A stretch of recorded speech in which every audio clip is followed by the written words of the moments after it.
And let me tell you about our speaker today. She hails from Fresno, California. I'll see her in 17 days, and knowing her, she'll have 4 or 5 people there at the meeting at the King's house. But she wanted to supplement her income because her husband's income, because his back was given out after all these years, decade after decade after decade. Do you know sometimes your body gets worn down as you get older?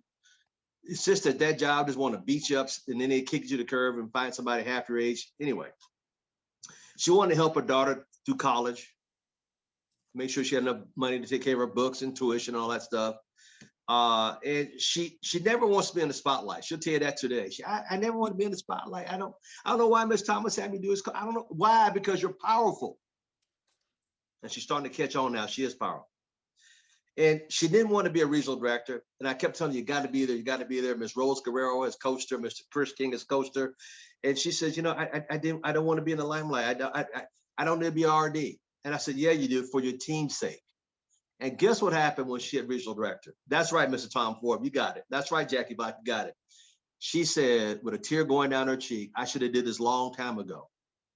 Let that be a lesson a lot of you have to listen. You should have done this a long time ago. And she said, not for me. It was for my what? My team. And what does team stands for? TEAM. Together, we each achieve more. And she said, I should have did it a long time ago for my team. I kept thinking about me. So she's not selfish at all, but she said I should have did it a long time ago, because that's what they need to see, that it was possible through me. With that said, today from Fresno, California, the one and only, the great Miss Evelyn Phipps, Regional Director.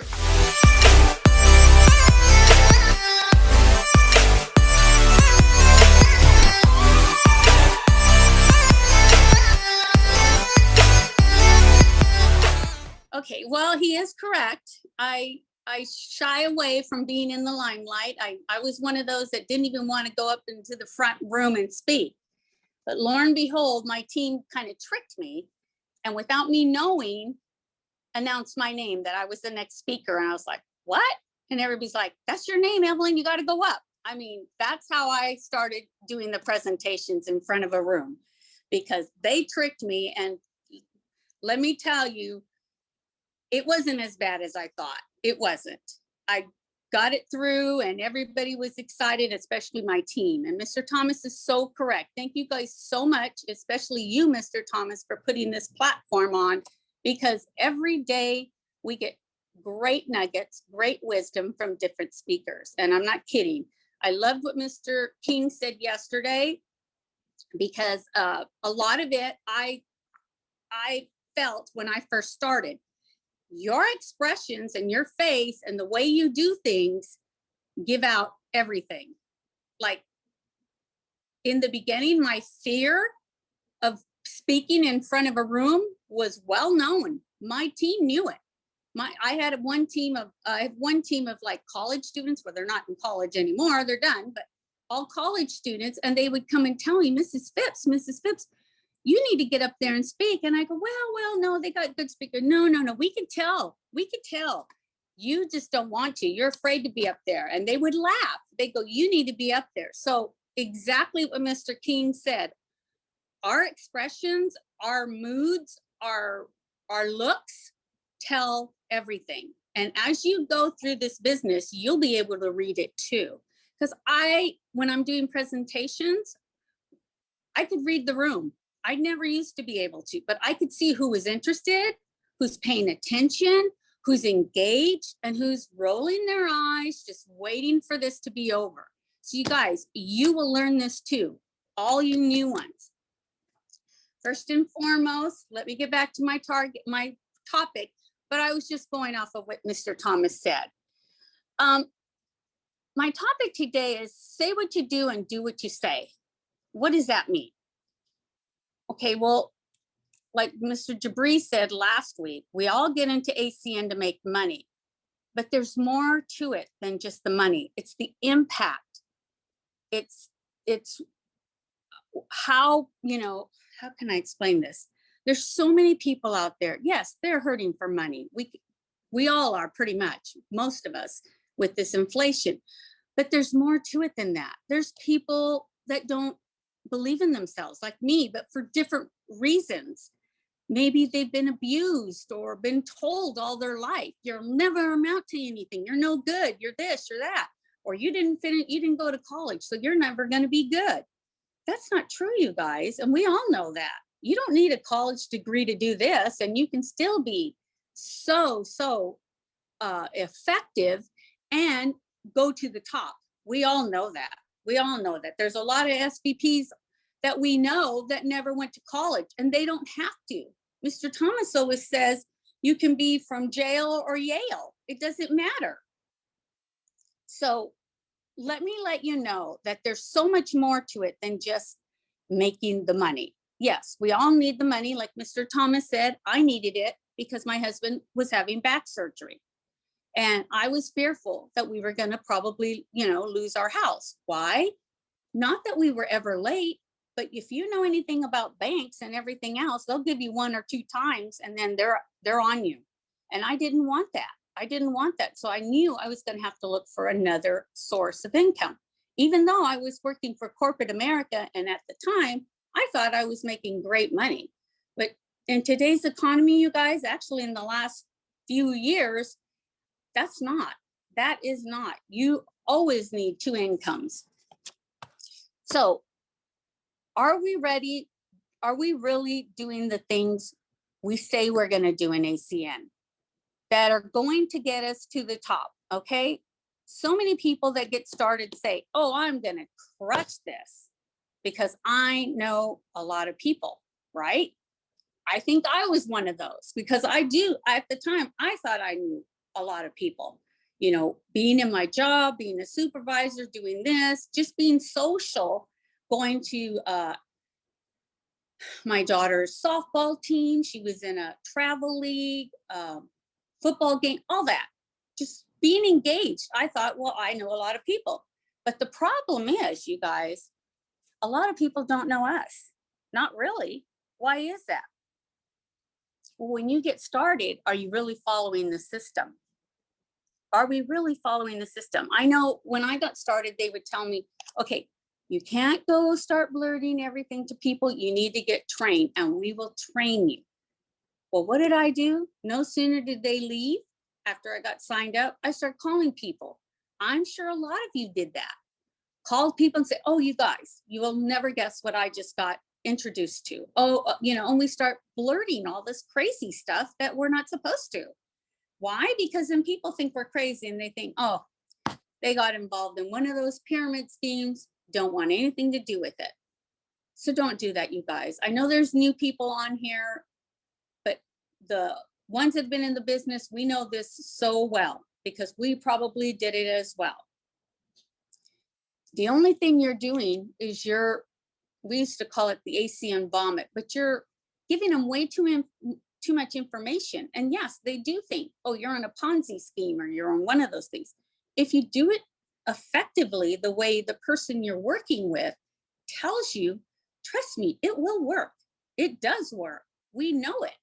I mean, we see all these promotions all the time. Everybody, getting to ETL and RC right away. So it does work, you guys. You just got to do it the right way. So what do we mean? You make your list. This is all you need to do is make your list, schedule your 2 to 3 PBZs with the person you're working with, and make your invite calls with the person you're working with. Don't do them alone. Don't. I had so many people in the beginning say, oh, I got this. Don't worry, I got this. Well, lo and behold, if you're not listening and you're not working right next to them, they're going to say all that stuff because the person on the other side is going to say, well, what is it? What are you inviting me to? Oh, well, I got introduced, and then they go on with that ACN vomit. So if you want it to be effective, you guys, you've got to do it the right way. Honestly, that's the hardest thing you do. And once you get that done, it's easy after that. It really is. So many people get so wound up about making a call to their brother, sister, or best friend. You got to get out of that. You've got to face your fears. You guys, in this business, I face so much fears, so much. Being in the public eye, speaking, that was a fear of mine. How about going to my first international, which was in Charlotte, North Carolina? That meant I had to get in a plane. And if any of you know me, I am so afraid of heights. And I mean planes too. I mean airplanes. It's a real struggle for me to get up there. I'm panic mode. My anxiety level gets all crazy. I literally have to take something to calm my nerves. And that usually, I hate to say it, entails alcohol, just to calm my nerves. And my husband will be the first to tell you that, because he knows. First time we flew to our place in Cabo San Lucas, it was like that for me. And that's only a 2-hour drive. I mean, flight. Can you imagine going to North Carolina and then getting off and going on and all this? Yeah, it was hard. It was really hard. And I faced it. Am I still scared? Yeah, sometimes I am.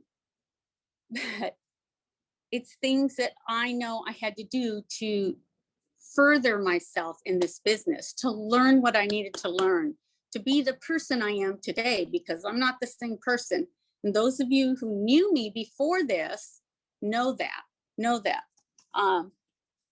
Another thing, well, going back to facing your fears, I know there's a lot of people on this call that still have not invited a lot of people that they know. I know that because when I'm on the calls, I look at people's expressions too, and I can see how people get wound up about making those calls.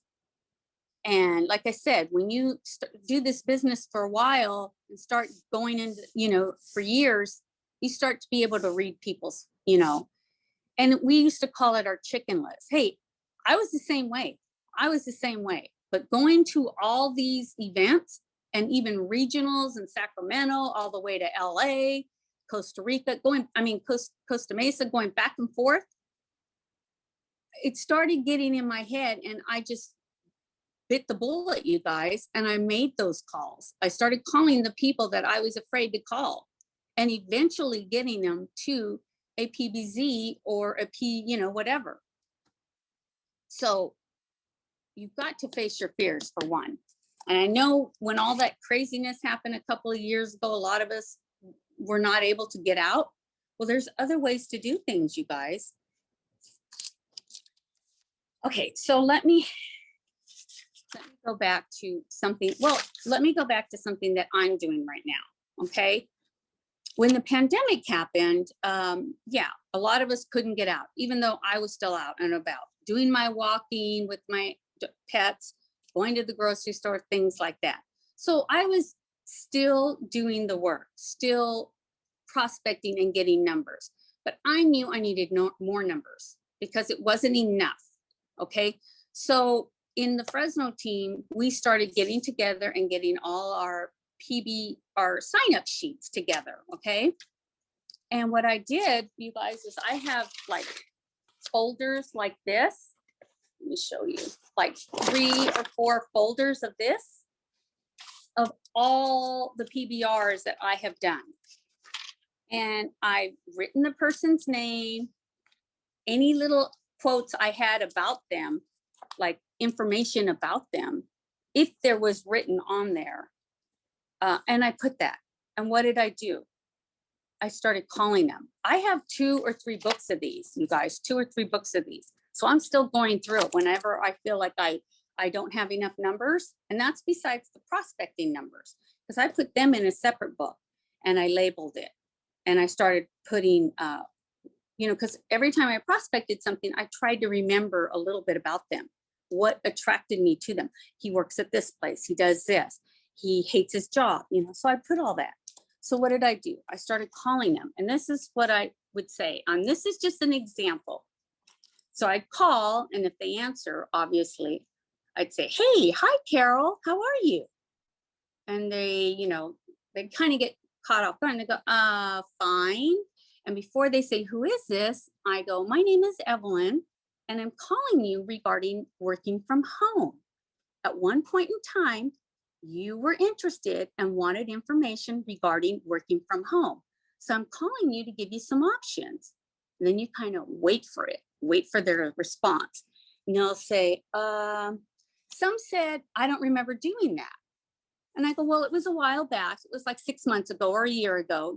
I just, it could be 3 years, who knows? But I don't tell them that. And they go, okay, well, and then I would say, after they respond, I would ask them, is this a good time to talk? Do you have like 10 minutes to talk? And if they say no, I'd set up an appointment. What's a good time to call you? Or if they say they're not interested, fine. I will cross that name off and say not interested. But I'm going to tell you, you guys, the majority of people were interested. With everything that happened 2 years ago, how could they not be interested? A lot of people got sent home if they were not essential service person. Well, honestly, everybody's essential, really. We all are. Every business out there is essential. So, and then people didn't like what was happening, so they decided they wanted to work at home. I would ask them questions like, if they had the time, I would say, okay, so can I ask you what you're currently doing right now? What kind of work? And they would tell me, and so I'd write all this information down. So I am forming them, you guys. It's a part of forming, getting to know who you're talking to. Okay. And say, okay, so how long did you do that? Okay. Did you like your job? Did you love your job? And get to know that. Well, what kind of things, would you do during the pandemic when you were off? Do you like recreation, you guys? Ask them questions. And then I ask them, why do they want to work from home? And the majority of people tell me they want to be home with their kids, and be able to drop them off and pick them up. And that was me. They probably live in LA or somewhere now in California, and they don't like the gas. They go, gas is too high. I can't even afford to go to work. It's just way too much. I spend more on gas than I do, making money. It all goes on taxes and gas. And so that's important, you guys. You got to pay attention to what they're saying. And some just say, you know what? I've got an elderly mother or father or a loved one that I really need to stay close to. And I need to, I want to be, and, it makes sense. And I said, great. And then obviously they're going to ask me, what is it I'm doing? I says, well, if you got a few minutes, I'd like to send you a short little video and what do I send them? I send them that peeking video. That's not even 2 minutes long. I go, now I ask that as soon as you're done viewing it, I go, I want to talk. Can we talk? I go, look, this may or may not be for you. But if you're interested in learning more, I'd love to be able to tell you what. And so they go, okay, but I let them know up front, look, you need me more than I need you, basically. But I don't say that, but I just let them know up front, this may or may not be for you. But why don't we find out? Why don't you see this video and you can tell me? And let me tell you, 9 times out of 10, I want to say everybody has always said, okay, you've got my attention. I'm interested. I send them that peeking video that just goes, doesn't say anything about ACN, just kind of gives them, I think Efren Tejada or somebody made it. It's really good. And we've shown it on here before. It's, it just kind of goes, if you're using this, if you're using a credit card, if you're watching TV, or if you're cooking, get with the person that showed you this because you'd want to know how to make money off of that. So obviously everybody's intrigued and they want to know more. So from there on, I set up an appointment to do a PBZ. Now, if it's later in the evening, because some people always call me back, I'm going to be at work. Can we do that? If it's later in the evening, I'll set, if I see something going on, like somebody's doing a presentation, like the Empire group, I'll put them on that as well as myself. I put them on that. Okay. But I'm not kidding. The last 3 people I got on was from doing this. And while I was on vacation for almost a month in June, I was gone for 3 weeks. I had somebody call me and text me. Now, I was in mountain area, so I couldn't get back to them. And when I was in an area where I could text, I text them and told them, can I give you a call back? I'm, not in the state. in California. I'm out of state right now, but I will call you back. Yes, please call me. Please call me. And so when I came back, I did. And I talked to them. I showed them everything.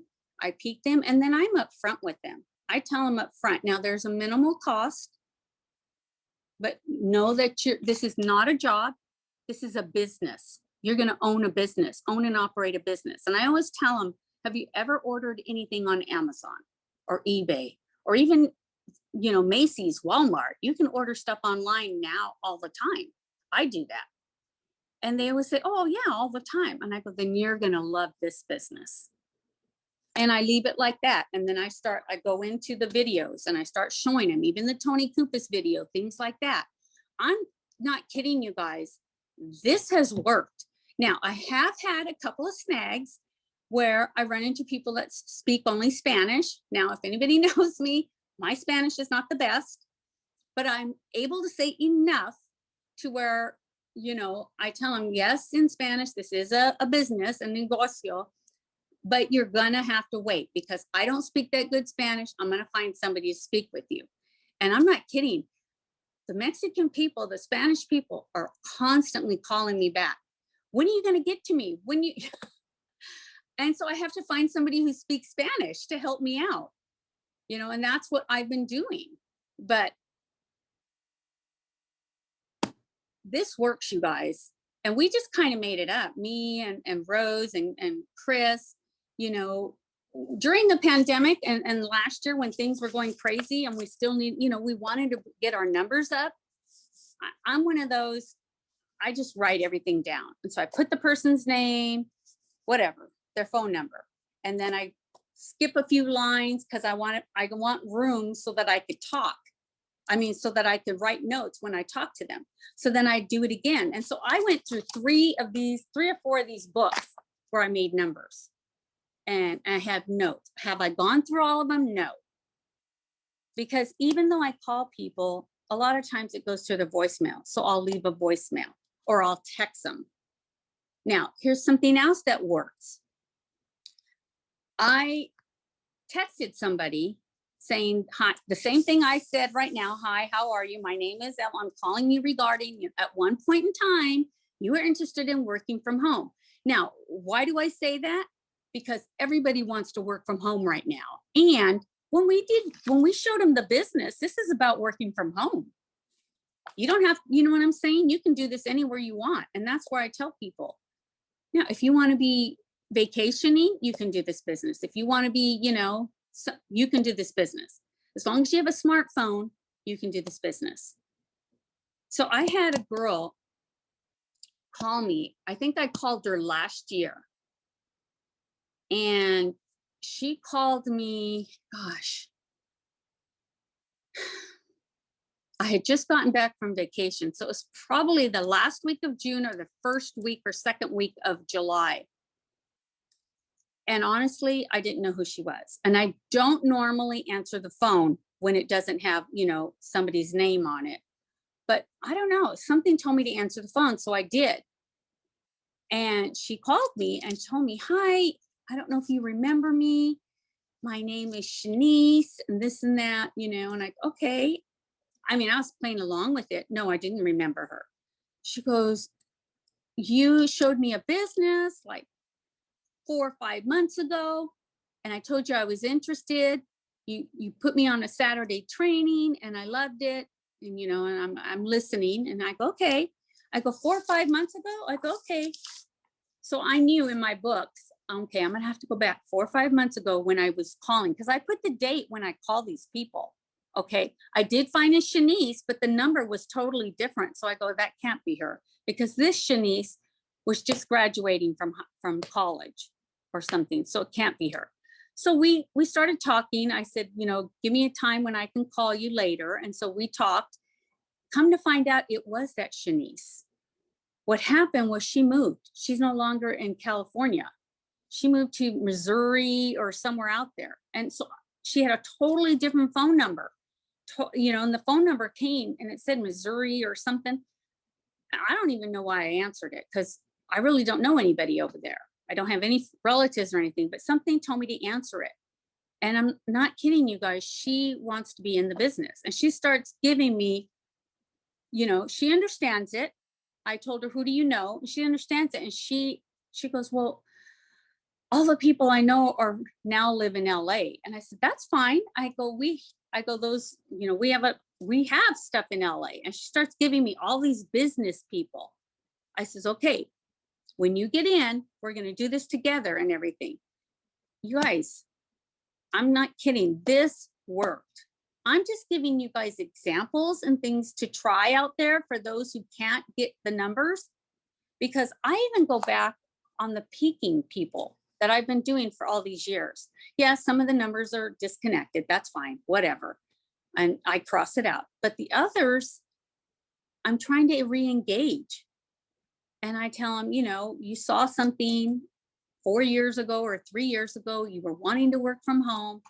This is why I'm calling you. Is the interest still there? And they will tell me, well, no, I have a really, really good job right now, so I'm not interested. And I go, okay, well, can I ask you this? And they go, yes. And I go, would it be okay if I stay in contact with you periodically to let you know what's going on and maybe send you some little quotes? Oh, sure. That would be fine. I go, because we never know what's going to happen. We never know. Honestly, they could be laid off. We don't know that, but I don't tell them that. I just say this way, if you find yourself ever in a situation where things aren't working out, please give me a call. And I have another guy from Stockton who called me, and I had called him months ago. He called me from his hospital bed, you guys, his hospital bed, saying, you know what? We talked like 3 or 4 months ago. You were talking about working from home. I don't know what it is. I don't care. I'm in. I go, okay, well, why don't I show you the business? And he said, okay. Well, he said he loved it. He was an entrepreneur himself, but he was in the hospital and he can't do anything till he came out. Okay, this was the end of July. He came out. So I've been talking to him. In fact, I just talked to him yesterday. He went back to work. He works for, I think, UPS or something, but he still wants to do this business. He goes, give me a couple of weeks. I got to get caught up. And he was in the hospital, you guys, because of high blood pressure. The pressure of everyday living, the pressure of craziness, the pressure of his job. Because, jobs are stressful. They are. They can be really stressful. I know. I was a supervisor and it was a struggle. And we like to say the struggle is real and it's still out there, you guys. So I'm excited because I'm hoping, oh wait, Mr. Thomas is coming in 17 days. Sheesh. I wanted him to meet him. So we're gonna try to work on that. Try to get him over here because he lives in Stockton now. They used to live in, Tulare or something, but he moved there. Anyway, I hope this is helpful to some of you. I know things are, people need ideas and things are hard, but they're only as hard as we make them, really, because you just got to get things going in your mind. Like, okay, what else can I do? What else can I, this right here, this verbiage just came from the top of my head. Nobody gave me a script. I just made it up. And it doesn't always come out that way, but I always talk about at one point in time, you were interested in working from home. Is that still the case? Well, yeah. Who doesn't want to work from home? Who doesn't want to fire their boss? And a lot of these people that I talk to are constantly telling me they hate their jobs because they don't know if they're ever going to be in a position to advance. So this is a way, for me right now, it's working. Now, is it stopping me from getting names and numbers when I go out and about, when I go out to eat or whatever? No, I still try to do that. I still try to get numbers, but I just add them to these lists. And I always ask them, what's a good time to call you? Because some people, don't want to be disturbed at home. And I'm going to tell you, you guys, my worst thing was a follow-up, but I'm getting better. I'm learning. I'm still learning all the time. It doesn't matter what position you're in. I'm still learning and I still take notes. You know, I learned to use my phone as my calendar to tell me, oh, I got to call this guy. I told him I was going to call him. So you guys, doesn't matter what position you're in. We're always learning. We're always a work in progress. I know I am. And I'm not ashamed to say it. You know, I'm not, because I'm nowhere where I wanted to be. Now, like Mr. Thomas said, I didn't even want to be RD because I just felt like I don't want people to think, well, why is she, you know, she doesn't need the money or this and that. Well, everybody needs the money. Everybody does, because there's so many things that we can help. I love to help people. I'm one of those. I love to help people. And if I can help somebody, if I have the time or, you know, they send me a message, I'm there to help. I do that. I mean, I used to drive to Vegas to help my team over there. I used to drive to LA a lot to help my team over there, the other way, you know, all over.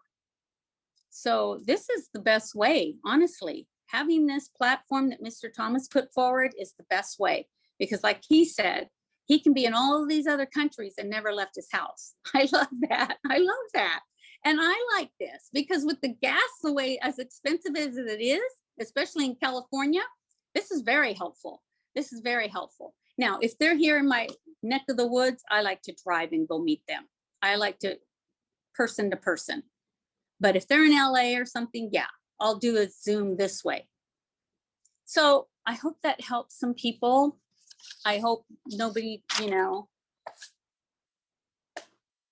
got offended when I said we've got to face our fears, because we got to face our fears, you guys.